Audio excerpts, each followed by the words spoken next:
We are back with today's home and the 10 biggest lies desperate homeowners tell. With the housing market weak, sellers who want to dump their homes will tell us all kinds of things to do it. So before you throw out that bid, you might want to take a listen to the woman right here, real estate mogul Barbara Corcoran. Barbara, good to see you. Good morning, Hoda. Okay, so people are stretching the truth, lying, whatever it is, because they're desperate to sell their houses.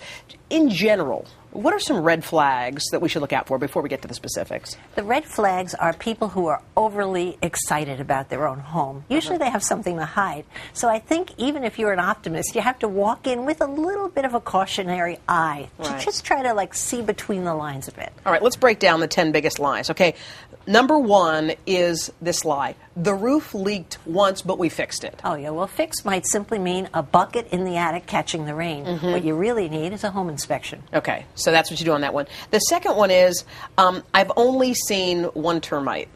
Well, tell me about it. Right, okay, even I'd know that one. Yeah. Well, you know that termites, roaches, bats, rats, they always move in with their cousins. So if there's one, you have more. And typically, in a home inspection, the insect inspection is not included, so you should really contract for that separately. That's separate, okay. Number three, the windows are new. The windows are new? How new is the question? How new are the windows? How new is the plumbing? How new? When people use the word new, their memory faults them.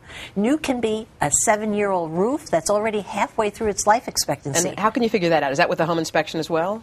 Or you could simply say to the person, how new? The memory fails them. Okay, number four, there has never been any flooding in my house. Always a lie. Is it always? Especially if it's an old building. If you have an old house, the great majority of them always have flooding. All you want to do is go to the town office, the borough hall, and find out what the water table is typically in your area and measure it against that. Oh, okay. That sounds pretty basic. All right. That's easy. Number five, I didn't know I should tell you about the foreclosure. Oh, oops. And now suddenly you can't close on the house. Okay. What you need there is something simply called title insurance. If you're going to get a mortgage, the bank will require it.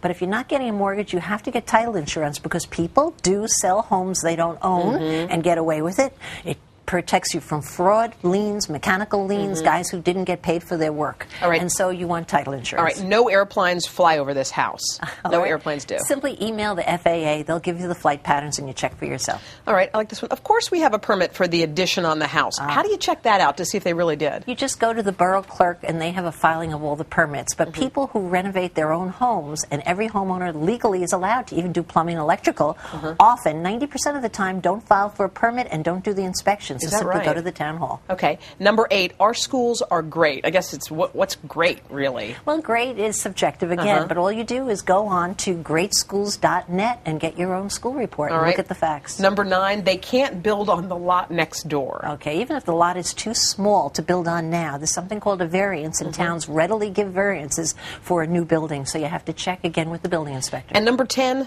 the neighbors are great. How about that one? Yeah. Knock on their door and meet that great neighbor and see how great they are. They'll sometimes give you the scoop on how bad the guy you're buying from is. Okay? Really? Okay, now you say in addition to the general inspection, you should get additional inspections. How expensive are those? Because if you're not sure if you're going to buy the house anyway and then you've got to pay all this money, it seems like it might be difficult to do. Well, generally when people fall in love with a house, they're planning on buying it, and most times they go through and buy it. But it pays to have the inspections. A general inspection costs anywhere from $250 to $800, depending upon the detail, and these smaller inspections are only about another $150. And your last good tip, you say visit the property at rush hour and at night just to get the real picture. Because people are home. You see who's living there. Barbara Corcoran, great advice. Thank you so much. We appreciate it.